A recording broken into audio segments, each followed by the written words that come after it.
जी बिस्मिल्लाहिर्रहमानिर्रहीम अस्सलाम वालेकुम। तीन चीज़ें या तीन ख़बरें आज डिस्कस करनी हैं। एक तो जो एक कायमा कमेटी कौमी असम्बली की, उन्होंने वो बिल मंजूर किया है जो कि पीटीआई का कह लें उसे उनका रास्ता रोकने के लिए मखसूस नशिस्तों के मामले पर। और दूसरा जो है वो खान साहब के जो पैगामात और उसका क्या हो रहा है। तीसरी जो एक आलम इस्लाम की बड़ी कहेंगे शख्सियत की शहादत हुई है। तो पहले जो चीज़ बड़ी अहम है वो है जो इलेक्शन एक्ट में तरमीम कल पेश हुई थी कौमी असम्बली में। तो आज अगले ही रोज़ जो कमेटी थी कायमा कमेटी, उसमें वो मामला आ गया।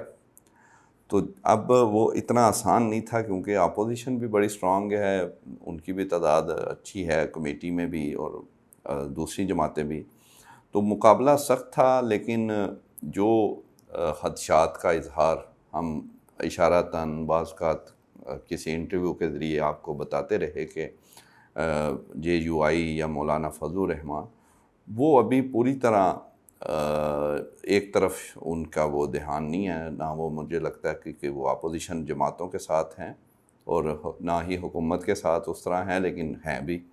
तो ये डबल गेम वाली बात जो थी, कुछ रोज़ पहले हामिद खान सीनियर रहनुमा हैं, सेनेटर हैं पीटीआई के, उन्होंने भी ये कहा था कि अगरचे थोड़ा उन्होंने लिहाज रखा, उन्होंने कहा हमारी बात चल रही है उनसे, लेकिन ये कहा डबल गेम का जब पूछा तो उन्होंने कहा कि उनका माजी तो मिला जुला है, यानी इसी तरह का है। तो फिर आज एक बहुत बड़ा सबूत उन्होंने पेश किया कि कायमा कमेटी में जब मामला आया तो वहाँ पर JUI की नुमाइंदगी भी थी। जमीयत उलमा इस्लाम यानी फजलुर रहमान साहब का बंदा भी MNA वहाँ मौजूद थे। तो उन्होंने बिल्कुल सबको हैरान कर दिया जब उन्होंने कहा कि वो इसमें हिस्सा ही नहीं लेते। हिस्सा ना लेने का मतलब था कि हुकूमत को कह दिया कि आप मौज करें और आप अक्सरियत ले लें और बिल पास करवाएं।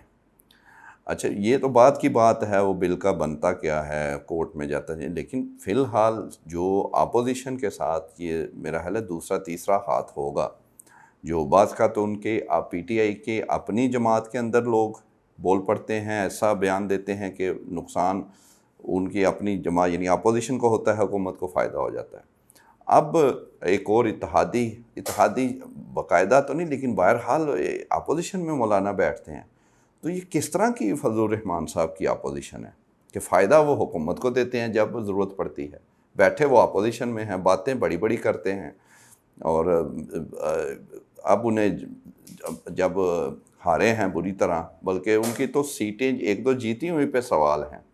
इवन बड़ी अहम बात कुछ रोज़ पहले एक साहब ने ये भी बताया कि ख़ास तौर पे जो नाम लेते हैं तलहा महमूद, हमेशा सेनेटर रहे हैं, जमीयत उलमा इस्लाम में रहनुमा थे, वफाकी वज़ीर भी बने, अब वो पीपल्स पार्टी में आए हैं। उन्होंने बड़ा अहम नुक्ता एक उठाया था।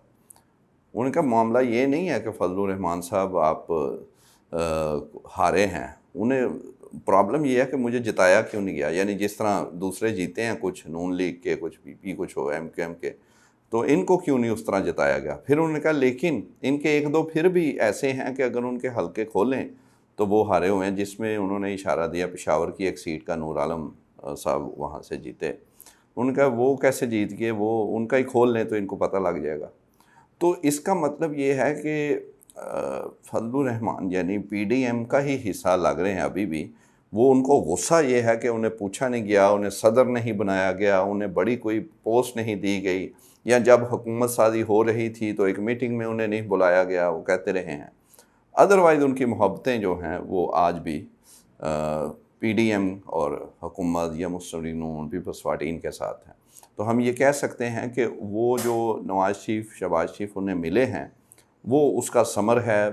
इसमें तारीफ़ करनी फिर पड़ेगी मुस्लिम लीग नून के उन रहनुमाओं की जो इनको मिलते हैं और काबू कर लेते हैं, या फिर ये है कि ये नाराज़ ही ऐसे होते हैं कि बस आके मना लो।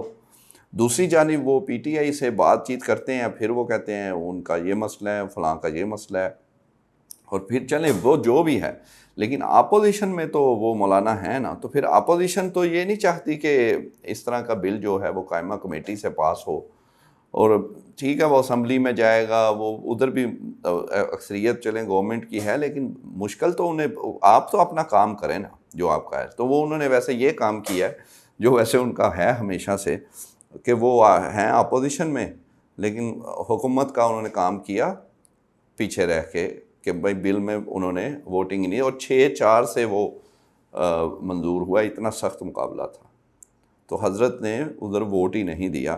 तो ये तो साबितशुदा बात हो गई, अब कहने की ज़रूरत नहीं है। और कुछ पीटीआई के अपने हैं, वो कल फिर वो मरवत साहब कुछ इसी तरह की बातें कर रहे थे। वो तो ऐसे ही इमरान खान के वो जमात में भी हैं, इमरान खान के ख़िलाफ़ बातें भी करते हैं। बात छोड़ें उन्हें, उनके वो तो बहुत ज़्यादा एक्सपोज हो चुके हैं, अभी तो और भी हैं। दूसरी अहम बात जो थी, वो खान साहब जो पैगाम पहुंचा रहे हैं, और फिर उन्होंने अब तो सीधा कहा है कि नुमाइंदा मुकर्रर करे इस्टेब्लिशमेंट या पाकिस्तानी फ़ौज, तो उनसे डायरेक्ट बात करेंगे।